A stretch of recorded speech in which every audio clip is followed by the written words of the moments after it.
Bienvenue dans la matrescence, vous écoutez l'épisode numéro 36 de la saison 2. Bonjour à tous et bonjour à toutes. La matrescence, c'est la contraction du mot maternité et adolescence pour expliquer la naissance d'une mère. Et si vous voulez en savoir plus, il suffit d'écouter le premier épisode. Dans ce podcast, on parle du postpartum, du 4e trimestre, de la joie d'être parent, mais de ses difficultés aussi, bref, on parle de la vie. La matrescence met en avant des femmes et des hommes qui racontent, expliquent et donnent une autre définition à la parentalité. Je suis Clémentine Sarlat, la créatrice de ce podcast. Je suis journaliste de formation dans le sport, à la télé, rien à voir, mais je suis aussi professeure diplômée de yoga pré- et post-natal.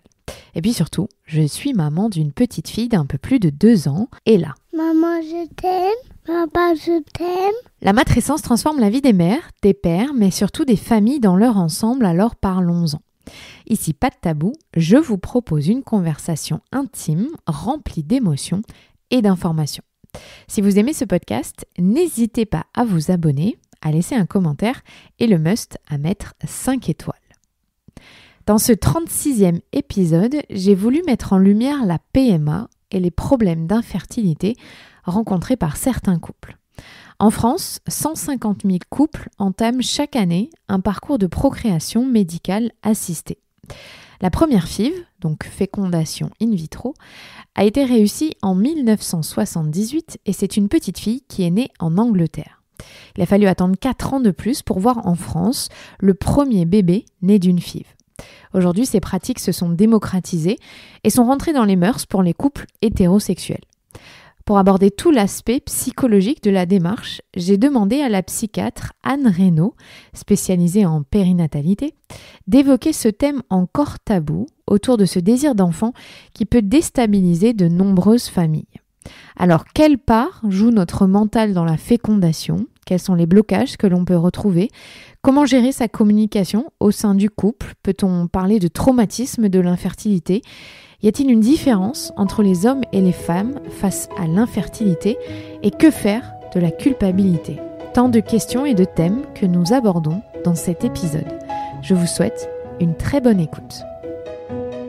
Bonjour Anne. Bonjour Clémentine. Je suis hyper contente de vous retrouver pour un épisode très spécial parce qu'on va parler de PMA, mais surtout la partie psychique, parce qu'on n'en parle pas beaucoup, je trouve.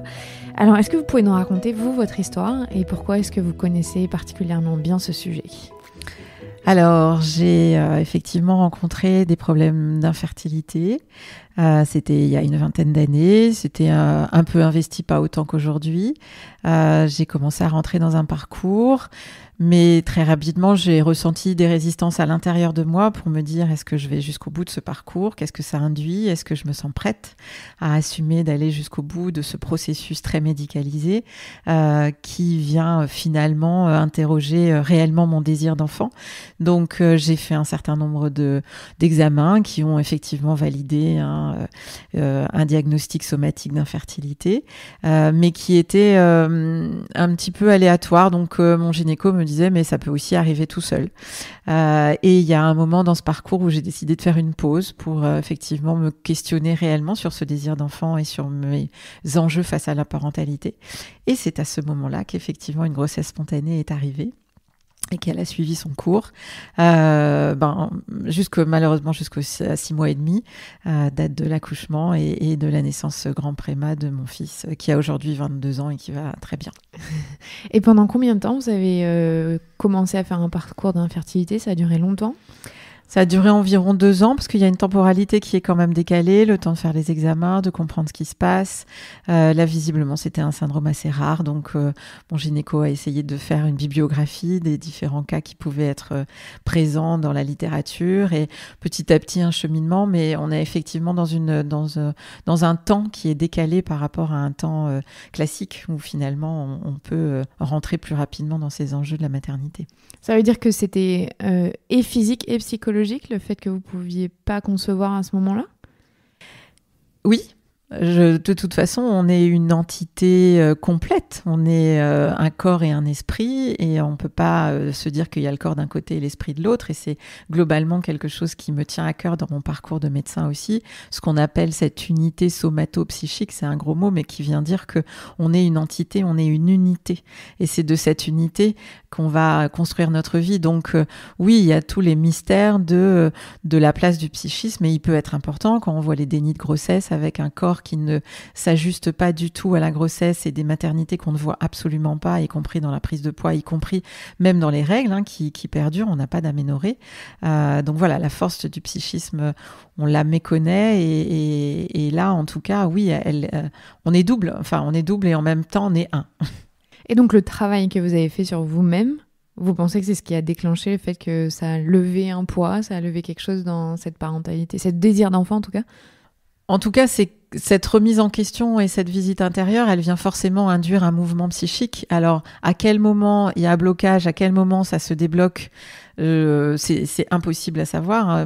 Ça fait partie effectivement des mystères du psychisme dont il faut avoir l'humilité d'accepter finalement l'existence. On a quelques mamans qui viennent ici à l'Institut de la parentalité en disant il y a un blocage psychique, faites quelque chose. Donc on va travailler sur les traumatismes, sur le vécu antérieur. Et puis on a des résultats. On peut aussi travailler en ostéopathie, on peut travailler sur un certain nombre de clés qui viennent finalement probablement faire lever des verrous préexistants. Alors, est-ce qu'il y a un accompagnement psychologique sur les parcours de PMA obligatoire et pris en compte ou pris en charge? Non. En fait, les parents qui rentrent de ce processus sont invités à rencontrer un psychologue, enfin un ou une psychologue au début de cette prise en charge-là. L'idée, c'est aussi d'évaluer s'il y a des pathologies psychiatriques qui viendraient interférer dans ce processus-là. Cet entretien est vécu souvent de manière un peu compliquée par les parents parce qu'ils ont le sentiment qu'on vient évaluer des potentielles compétences parentales, alors que si finalement ils n'avaient pas besoin d'un parcours de PMA, personne ne ferait cette démarche-là. Je ne pense pas que ce soit réellement une évaluation, même si bien sûr qu'on va dépister des pathologies psychiatriques, mais c'est aussi peut-être d'induire ce qu'on appelle une fonction réflexive, c'est cet enfant, qu'est-ce qu'il vient faire dans votre histoire et dans votre parcours. Je pense que ça serait peut-être intéressant que tout le monde fasse ce chemin-là, PMA ou pas PMA. Oui. Tous les parents, avant de venir... Exactement. Comment on passe le permis, qu'on passe au moins un petit entretien pour faire un le permis point. parent, entre guillemets. Après, moi, je me sens pas... Je suis aussi expert par rapport à l'adoption, et je rencontre des couples qui sont dans ce parcours-là. Je leur dis bien que ce que je viens questionner, c'est pas des fonctions parentales, c'est comment accueillir un enfant avec des besoins spécifiques de l'adoption. Donc pour revenir à la PMA, il y a cet entretien, et puis ensuite, non, ça va être au bon vouloir des parents qui vont ou pas sentir la nécessité de se faire accompagner dans ce parcours et dans cette trajectoire. Mais là, juste au vu de votre expérience à vous, on se dit que ça devrait être obligatoire pour arriver justement à enlever ces blocages.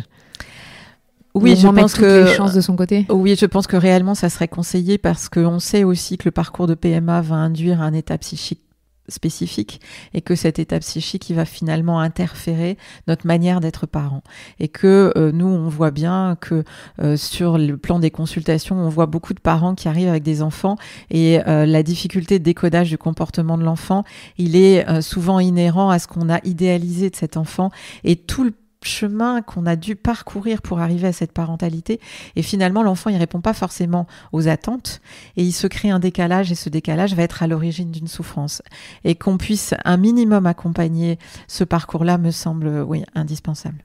Alors qu'est-ce qui se joue psychiquement parlant au moment d'un parcours de PMA? Alors d'abord, il y a l'annonce de l'infertilité qui vient finalement faire effraction dans un processus de couple, de construction d'une famille, de désir d'enfant. Et là, ce traumatisme de l'annonce de l'infertilité vient déjà quand même impacter finalement ce fonctionnement du système de couple qui a pour objectif de devenir une famille. Ensuite, c'est de se demander qui est porteur de l'infertilité, puisqu'il y a effectivement aussi ces enjeux. Donc on sait aujourd'hui, 30% de l'infertilité dans les couples sont liés à madame, 30% monsieur, 30% les deux. Et les 10% qui restent, on ne sait pas. C'est les mystères dont on a parlé peut-être tout à l'heure. Donc, il y a déjà aussi cet enjeu et de questionner la solidité du couple, de s'engager dans ce processus-là. Et puis, une fois que ces étapes sont passées, on va rentrer réellement dans le parcours de PMA qui va induire finalement un accompagnement très médicalisé.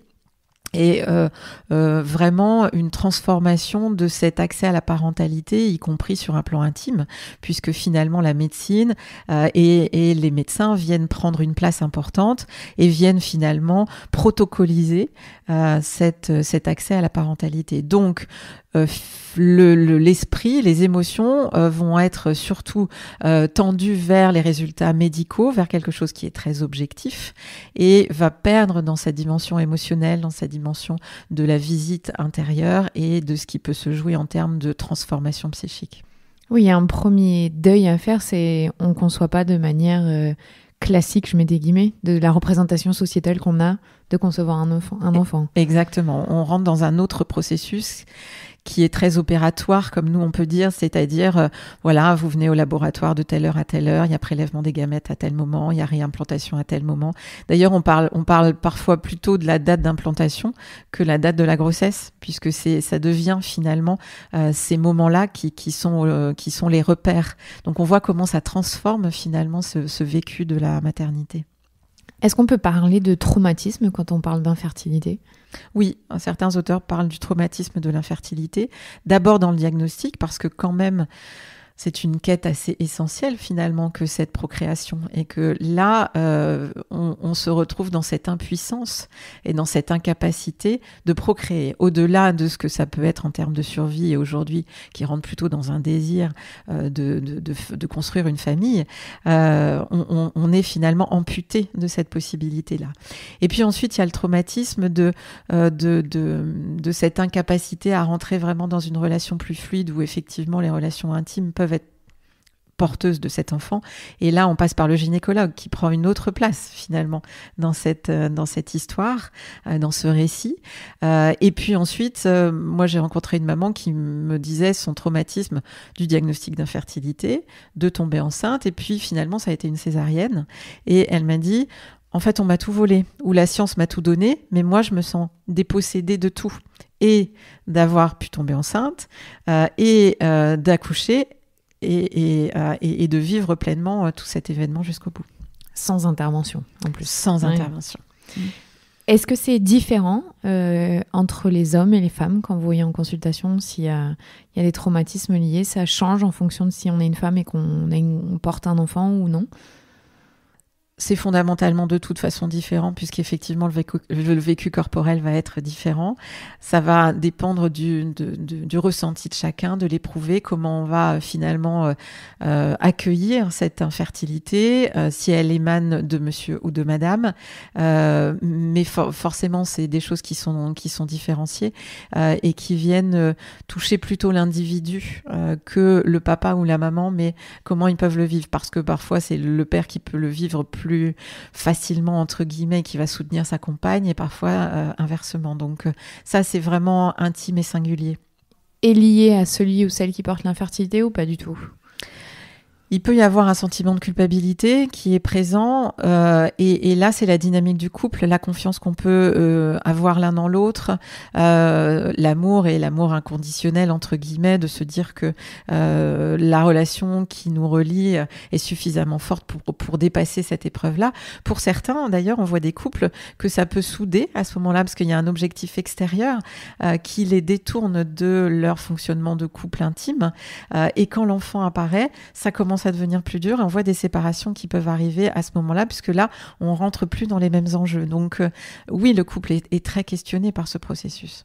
Est-ce que vous auriez des clés, si vraiment c'est possible, vu que vous venez de l'expliquer, c'est assez individuel, mais pour accompagner et pour que ça se déroule bien quand on est dans un parcours de PMA en communiquant bien dans le couple? C'est d'abord de pouvoir partager ses émotions et de partager ses éprouvés, mais souvent on a envie de protéger l'autre et donc on va pas forcément se le permettre. Donc il y a un minimum de transparence à avoir pour pouvoir se sécuriser et dire tiens, ça m'inquiète, parce qu'on sait, il y a beaucoup d'études qui sont faites sur le devenir de l'enfant, un peu moins sur le vécu du parent, mais ce qu'on sait dans ces grossesses précieuses, c'est que finalement on a un taux d'anxiété qui est majoré par rapport au couple dont la grossesse est spontanée. Donc cette anxiété-là, elle justifie d'être partagée, mais il faut pas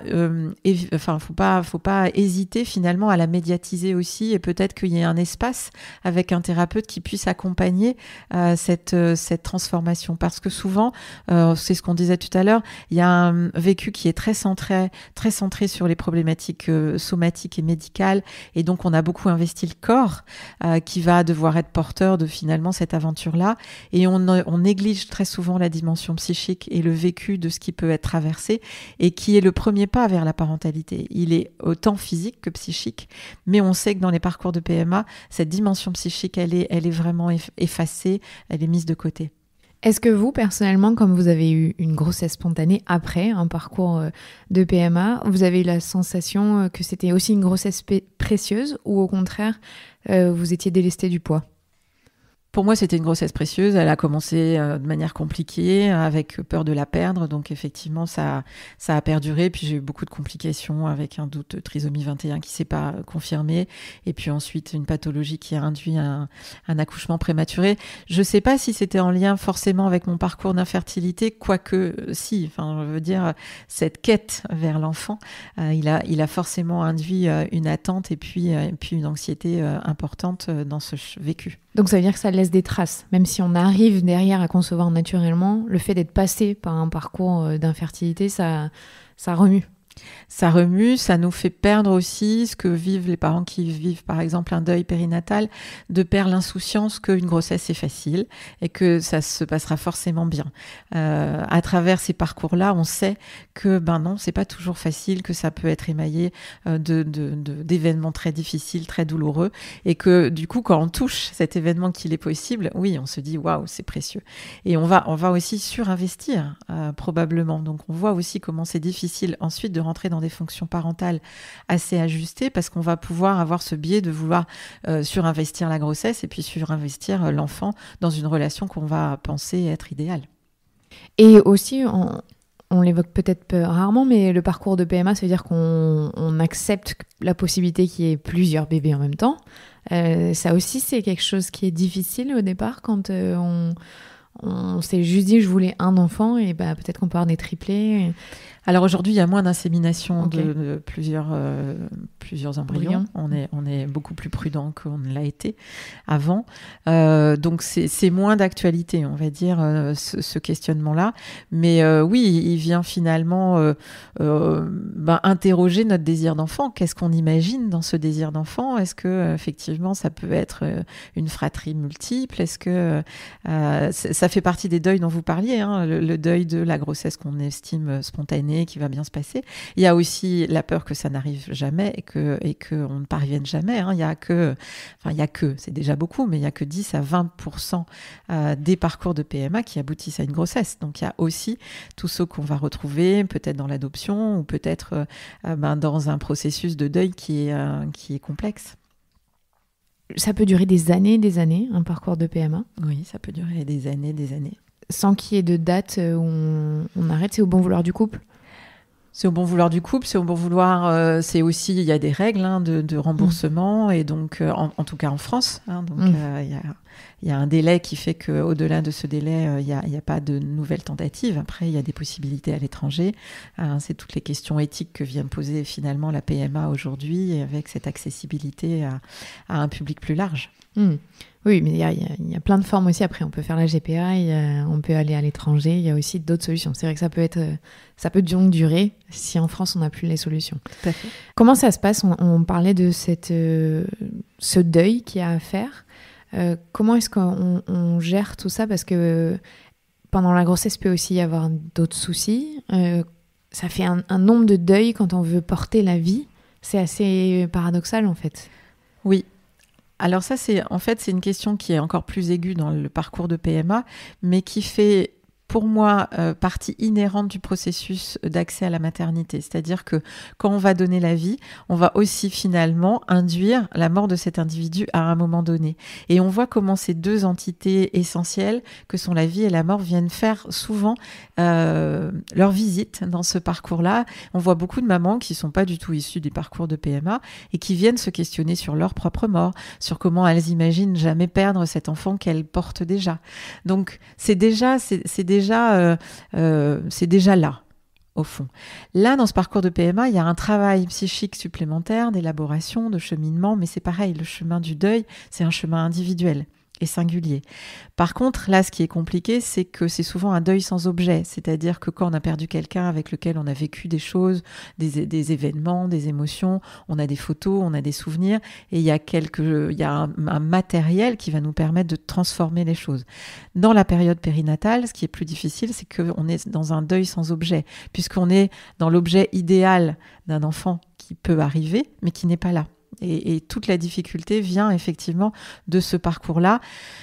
Ça nécessite de pouvoir en parler, le partager. Je pense que la solidité du couple vient aussi ici soutenir cette transformation.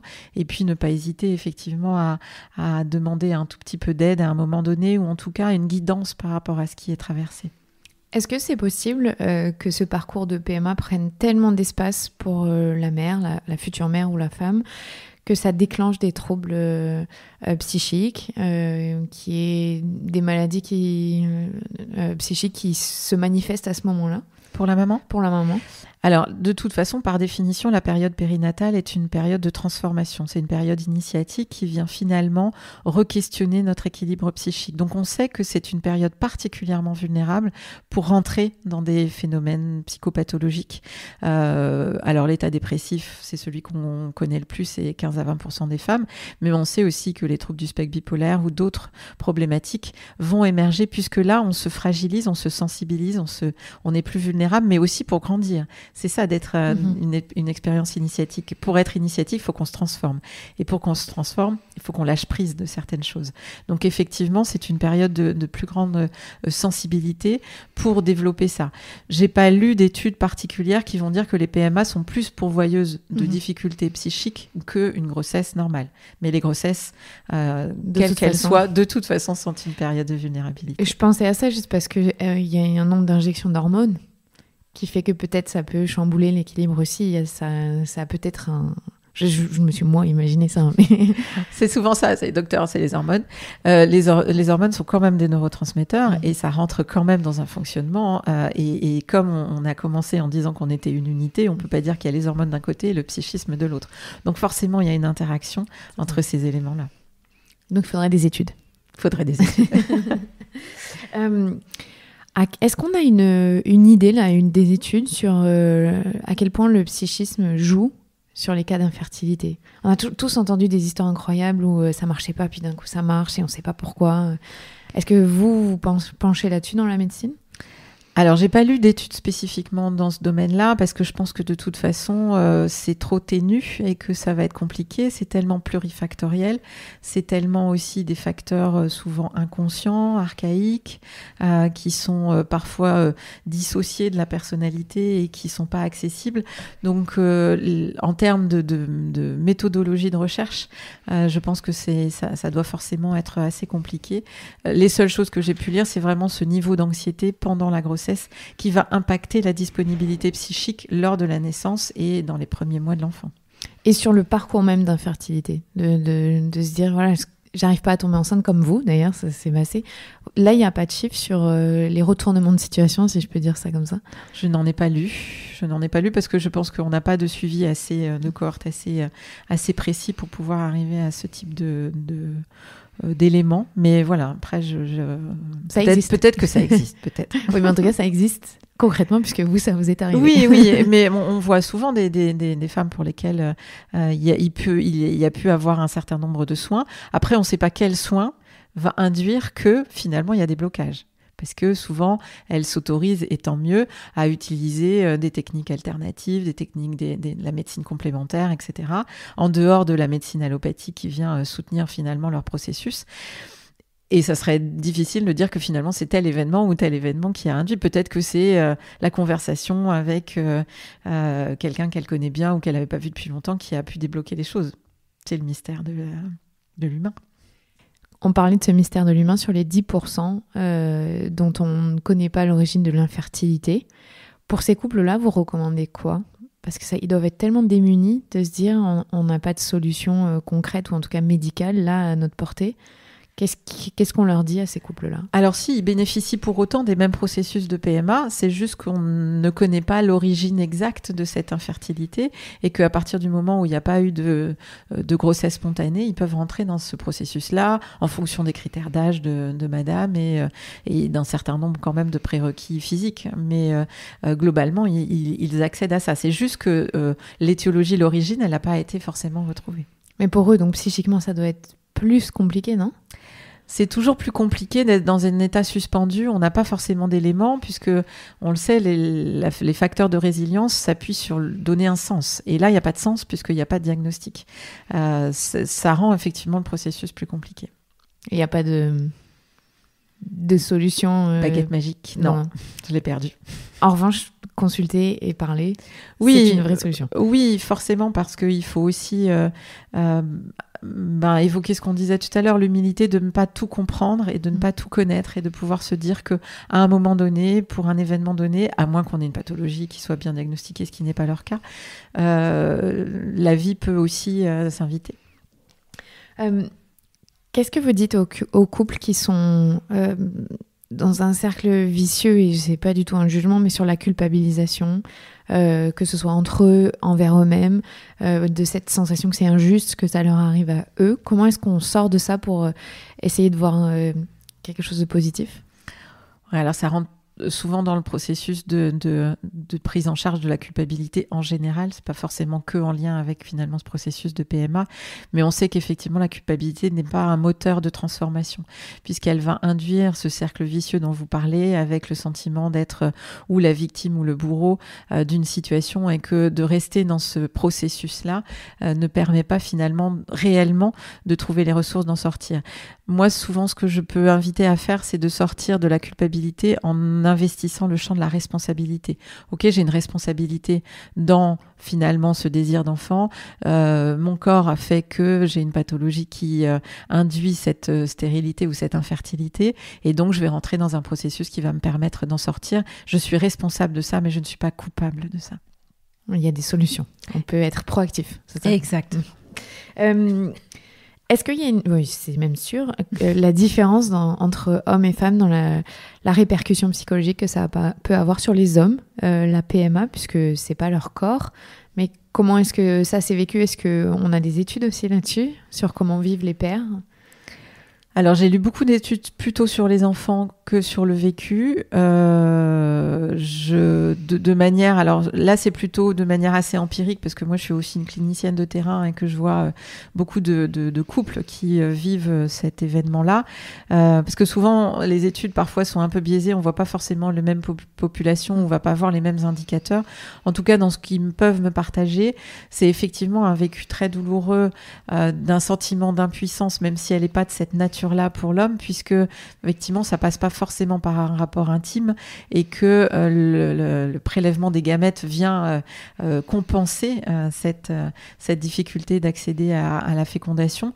Mais souvent, c'est quelque chose qui est très intériorisé parce que l'idée, c'est de tenter de ne pas culpabiliser madame, par exemple, et de la protéger de ce vécu-là. Donc, de la même manière que finalement dans la grossesse psychique classique, entre guillemets, il y a souvent une pudeur pour protéger l'autre, mais cette pudeur, elle vient parfois aussi séparer le vécu et donner moins de force pour traverser cette expérience. Juste avant qu'on démarre l'enregistrement de ce podcast, vous me donniez des chiffres qui sont très intéressants sur les FIV.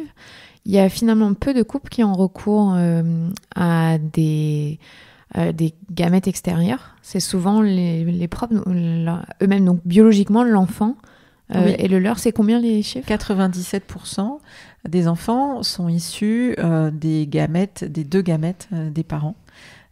Sur les parcours de PMA, en termes de chiffres, il y a eu 150 000 tentatives de PMA en France en 2017 et environ un enfant sur 30 est issu de la PMA. Et sur les 150 000 dont vous parlez, il y a 10 à 20% qui sont allés à terme, c'est ça ? Oui, c'est ça. Ça fait peu. C'est les chances de grossesse, c'est 10 à 22%. Ça fait peu, non ? Ça fait peu, mais en même temps, ça fait beaucoup pour des couples qui, normalement, n'accéderaient pas à la fertilité. Mais proportionnellement au parcours que ça peut induire, aux difficultés, à la nature de l'engagement, effectivement. Alors après, ça dépend des centres. Il y a des centres qui ont des résultats un peu meilleurs et d'autres moins. Donc ça varie. Ouais. C'est dû à la technologie ou à la population qu'ils ont ? Oui, alors parce qu'il il peut y avoir des approches un peu complémentaires. Dans d'autres pays, par exemple, ils peuvent utiliser des dosages qui sont intermédiaires et qui vont faire que l'implantation va être encore plus ciblée dans une fenêtre bien définie qui va permettre un meilleur taux de résultat. Donc ça, c'est vraiment une alchimie finalement entre ce qu'on sait de la technique et ce qu'on sait de la vie. Donc là, c'est vraiment du médical très pointu. Oui, c'est une médecine de pointe qui induit effectivement une compréhension subtile de tout ce qu'on parlait entre les dosages hormonaux, entre la temporalité corporelle, les cycles naturels, etc. Et il y a tout ça à mettre en œuvre et à l'unisson pour permettre d'accéder à une grossesse. Et vous, il y a 20 ans, déjà, la médecine prenait vraiment en compte le fait qu'il y avait la partie psychique ou on n'était que sur le corps ? On n'était que sur le corps et j'ai le sentiment aujourd'hui qu'on l'est encore beaucoup, vraiment, parce qu'on voit des parents qui arrivent en consultation, j'en ai eu il n'y a pas longtemps, qui me disaient ça fait 9 ans qu'on a eu un parcours de PMA, on a une petite fille et nous c'est pas comme ça qu'on voyait la parentalité, on s'imaginait parents d'un bébé qui va bien, des bébés souriants, d'un bébé qui n'a pas forcément de troubles du sommeil et aujourd'hui on est très en difficulté, le couple allait très mal d'ailleurs parce qu'ils ont pu tenir face aux enjeux de la PMA, mais la présence de l'enfant vient finalement faire effraction à ce désir qui ne s'est pas réellement transformé et donc on voit aujourd'hui et nous on essaye vraiment de travailler avec les établissements qui sont engagés dans ces parcours-là parce que la parentalité elle justifie un minimum d'accompagnement. L'idée c'est pas de faire des longues thérapies mais de travailler sur les habiletés parentales qui ont été vraiment visitées par une modalité de grossesse qui est différente. Quand on avait fait l'épisode la dernière fois, derrière, on avait discuté beaucoup de la dépression du postpartum et vous me disiez, aujourd'hui, on sait que la PMA, ça peut induire un peu plus de dépression. Parce que quoi ? Parce qu'on a surinvesti, parce que c'est un bébé tellement attendu que la chute, elle est plus forte ? Parce qu'en termes de justement transformation psychique, il y a quelque chose qui a été impacté par le fait d'hyper-investir la dimension physique et qui va faire que notre disponibilité psychique va être différente quand l'enfant va arriver. Et que forcément, ça va induire des états particuliers dont l'adéquation avec les fonctions parentales est plus difficile à finalement investir. Et ça, vraiment, vous le voyez dans tous les couples que vous suivez qui ont vécu ce parcours-là, il y a un trait commun. Oui, on observe réellement dans nos anamnèses, qu'on appelle une anamnèse, c'est-à-dire la recherche des antécédents. Très souvent, on retrouve un parcours de PMA dans ces parentalités. Aujourd'hui, en plus, la parentalité s'inscrit dans un système de compétition, voire de compétences et de performance. De résultats, oui. Voilà, de performance. Moi, aujourd'hui, je trouve que la parentalité rentre dans ce champ de la performance. C'est qu'effectivement, il faut être parent aujourd'hui, absolument. Donc, on va hyper investir l'enfant comme le résultat. Et si l'enfant n'est pas à la hauteur du résultat qu'on espérait, il va devenir porteur des difficultés. Alors que c'est pas lui qui est porteur des difficultés, c'est notre transformation qui a été impactée par la manière de vivre l'expérience. Parce que logiquement, on a 9 mois pour essayer de se préparer psychiquement, même si on rassure tout le monde, sans PMA, on a aussi tous du mal à ça. Et que là, comme ça a été entravé par le timing médical, on n'a pas du tout eu le temps de de faire ça. C'est ça, c'est-à-dire cette transformation psychique dont on avait parlé la dernière fois, ce couvercle qui s'ouvre et qui fait que on va se connecter à ses émotions. Là, il y a un détournement de l'attention finalement sur les résultats, le rendez-vous, l'espoir que ça marche, le désespoir que ça ne marche pas, et puis on retourne dans un cycle et jusqu'à la grossesse. Et à un moment, on reste focalisé sur tous ces enjeux corporels. On l'est déjà dans une grossesse, que vous disiez, dans une grossesse spontanée, mais on l'est encore plus dans les parcours de PMA, ce qui va faire que effectivement cette transformation psychique, elle ne se fait pas au même rythme et elle ne se fait même pas dans sa profondeur, d'où l'impact sur les fonctions parentales ensuite. Vous avez eu cette sensation-là, vous aussi ? Alors moi, c'est plus compliqué parce que comme il y a eu une naissance grand préma et qu'il y a eu des enjeux de survie de mon enfant, en fait, ça a été un peu balayé par est-ce qu'il va survivre, est-ce qu'il va pas survivre, et s'il survit, avec quelles conséquences et quelles séquelles. Donc, je me suis jamais réellement posé la question. Mais je pense que oui, puisque oui, j'ai bénéficié d'une amniosynthèse. Donc, à l'époque, c'était 3 semaines d'attente de résultats. Donc, tout ça, c'est des temps suspendus où finalement, quand l'enfant arrive, on réalise pas qu'il est déjà là, quoi. Donc, on n'a pas eu le temps d'investir ce moment-là. Et surtout sur les prématurés, alors ça a aussi un enjeu, ça. Oui, vous disiez, la grossesse psychique, c'est 9 mois. Quand ils naissent à 6 mois, on n'a pas fait tout le job, on n'a pas eu le temps. Et là, on est confronté à un enfant qui va pas bien en plus. Donc, ça vient nous mettre à mal par rapport à notre disponibilité psychique, nous menacer finalement, puisque on espère tellement qu'il vive, cet enfant-là. Et ça vient impacter nos manières de prendre soin. Ça, c'est en lien avec ce qu'on avait pu dire la dernière fois sur la théorie de l'attachement et sur nos fonctions de caregiver. Je prends soin de mon enfant. Si on se sent menacé par un événement et une grossesse prématurée ou un parcours de PMA viennent nous menacer, nos fonctions de prendre soin sont impactées et on y perd en discernement et en disponibilité. Vous disiez que vous alliez un peu dans les parcours de PMA pour dire qu'il faut un peu être suivi. Est-ce que maintenant, spontanément, des femmes après la PMA, ou des parents d'ailleurs en général, viennent vous voir, ou c'est vraiment quand ça atteint un point critique ? Ils viennent pas forcément spontanément, parce que je pense qu'ils sont déjà aussi très heureux de pouvoir vraiment vivre la relation. Ils ont été tellement suivis que je pense qu'il doit y avoir un effet un peu répulsif, ce que je peux comprendre. Souvent, ils arrivent quand l'enfant témoigne d'une difficulté de développement, de comportement. Et là, finalement, ça vient questionner leur fonction parentale. Donc, c'est plutôt l'enfant qui les amène à se poser les questions, pas forcément de manière spontanée. Donc, c'est ce que vous disiez, que quand vous commencez à poser des questions, c'est là où vous vous rendez compte, souvent, c'est des parcours de PMA. Oui.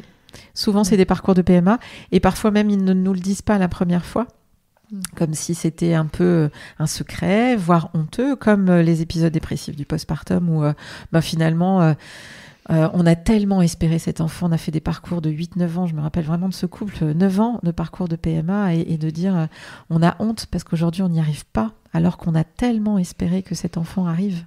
Et pour eux, c'est insupportable d'en arriver à ce constat-là et même de faire la démarche de venir en parler. Mais aujourd'hui, est-ce que vous sentez quand même qu'aujourd'hui, il y a une parole qui se libère autour de ce sujet-là, ou c'est toujours encore beaucoup trop tabou ? Pour moi, ça reste beaucoup trop tabou. Pour moi, ça reste encore de la propriété du champ somatique et corporel et que la dimension psychique. Alors, c'était il y a quelques années, mais je discutais avec un gynécologue qui me disait nous ne fréquentons pas les mêmes couloirs parce que, il y avait le champ somatique et le champ psychique, je me rappelle vraiment. Et je lui ai dit dommage parce qu'on fréquente les mêmes patients. Je suis tellement pas étonnée. Donc, on a encore cette représentation. Et puis, cette représentation que le psychisme, c'est qu'une question de volonté. Et puis, on peut le faire. Et puis, que voilà, c'est les maladies imaginaires. Ils ont qu'à se bouger un peu, puis ça ira mieux. Non, c'est réellement, si on a une hypertension, on prend un traitement hypertenseur. Mais si on a un épisode dépressif, on doit pouvoir s'en sortir avec la volonté. Non, un trouble du rythme cardiaque, on a besoin d'un antiarythmique et sur le plan psychique aussi. Mais on a encore des représentations par rapport à la santé mentale qui restent très archaïques et pas en lien avec ce qu'on sait aujourd'hui, en plus des neurosciences et de tout ce que nous donnent les nouvelles études sur ces connaissances-là. Et puis tout ce que vous nous avez expliqué dans l'épisode qu'on a fait, où la maternité quand même, la parentalité en général, ça vient quand même un petit peu remuer des choses. Donc c'est plutôt logique finalement que ça se manifeste bien sûr à ce moment-là. Bien sûr. Et pour finir, vous l'avez un tout petit peu parlé, mais les enfants, Comment est-ce qu'on leur annonce à nos enfants qui sont pas nés de la manière... Alors avant, on disait n'importe quoi aux enfants avec les cigognes et tout, mais aujourd'hui, je pense qu'on évite de leur raconter des histoires. Ouais. Mais c'est difficile de dire à son enfant, et est-ce qu'il faut surtout ? Alors oui, il faut. Le secret est compliqué pour la structuration d'un individu dans sa personnalité, donc c'est important. Après, la temporalité va dépendre du vécu du parent et à quel moment il se sent, lui, en capacité de pouvoir le dire. Alors aujourd'hui, les discours qu'on entend et qui sont plus ajustés des cigognes, c'est plus des cigognes, c'est les petites graines. Donc effectivement, la petite graine, elle peut être arrivée d'ailleurs et elle a poussé dans cet endroit-là. Et on voit aussi, il y a un papa graine et puis il y a un papa cœur qui est là dans le quotidien, qui permet de distinguer les choses et de donner quand même la place à ces graines-là. Donc là, c'est pour le papa, mais ça peut être aussi pour la maman. On voit pour ces mamans qui vont à l'étranger et qui ont des dons de gamètes importants. Enfin, ça vient aussi dans la représentation avec l'enfant qui dit mais j'ai pas de papa, où est-ce qu'il est ? Donc de se dire il y a un papa de graines, mais il n'est pas là dans la réalité. Et puis ensuite, moi je conseille souvent de raconter une histoire, de remettre du récit finalement à ce qui s'est vécu. Ça peut être aussi avec des photos. Moi je le fais aussi dans le cadre de séparation ou d'autres événements de vie où l'enfant il n'a pas forcément jamais vu ses parents ensemble. Donc ça peut être un petit album photo avec quelques photos qui jalonnent finalement les différentes étapes.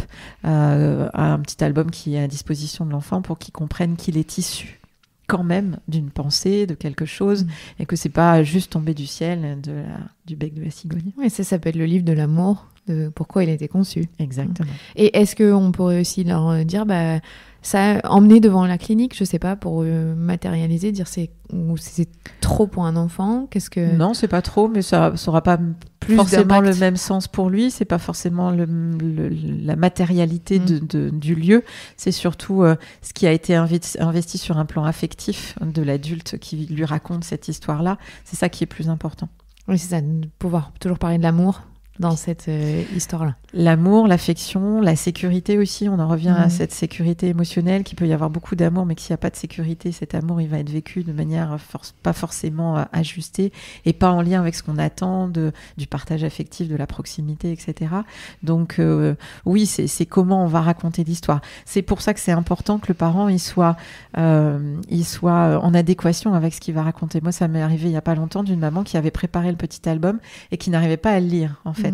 Et donc, elle est arrivée avec sa petite fille, on s'est assis là dans le canapé et elle a lu l'histoire, j'étais juste témoin et voilà, ça s'est passé très très bien, mais ça vient aussi exposer finalement le parent à des choix et que c'est pas toujours facile de le soutenir, surtout si c'est une parentalité, une monoparentalité qui s'inscrit dans un désir individuel. Donc là, ça peut être bien aussi de se faire accompagner, justement, pour arriver à bien verbaliser les choses. Oui, et puis c'est important de pouvoir se faire accompagner assez précocement pour que ça vienne finalement réharmoniser très rapidement les choses plutôt que d'attendre que l'enfant soit symptomatique d'une difficulté, que le parent il commence à s'installer dans un épuisement parental. Et on voit aujourd'hui des tableaux de burn-out parentaux importants avec des parents qui n'arrivent plus du tout à s'investir, qui distancient la relation avec l'enfant pour protéger l'enfant et se protéger. Et là, on voit on peut faire des choses, mais c'est dommage de ne pas être venu 2 ou 3 séances avant, histoire de poser le terrain, poser le décor, bien cultiver ce jardin pour que les fleurs, elles poussent de manière plus harmonieuse. Et est-ce que sur une deuxième grossesse en parcours PMA, là, il y a moins d'enjeux de surinvestissement et c'est vécu peut-être de manière plus sereine parce qu'on connaît les étapes ? Alors, c'est pareil, ça va être une réponse plutôt empirique. Oui, parce qu'il y a déjà quand même finalement un vécu qui est passé par là, mais la grossesse reste précieuse quand même, le parcours d'accès à cette maternité reste très investi, donc c'est atténué, mais c'est toujours présent. C'est toujours présent. Donc il y a toujours un travail à faire. Toujours. Après, on a toujours du travail à faire. Moi, je dis toujours, on a toujours du travail à faire, mais il faut d'abord le vivre. Et il faut vivre notre présent. Je pense que le plus beau travail, c'est de vivre notre présent en toute conscience et finalement se servir des expériences de la vie. C'était le docteur Anne Reynaud, spécialisée en périnatalité et psychiatre, qui elle-même a vécu un parcours de PMA. Vous pouvez retrouver son épisode, le numéro 30, dans les épisodes de la matrescence, si le sujet des liens d'attachement avec son enfant vous intéresse. Je suis Clémentine Sarlat, la fondatrice de ce podcast, Et je vous souhaite une très bonne fin de journée, un très bon week-end ou peu importe, et surtout à la semaine prochaine.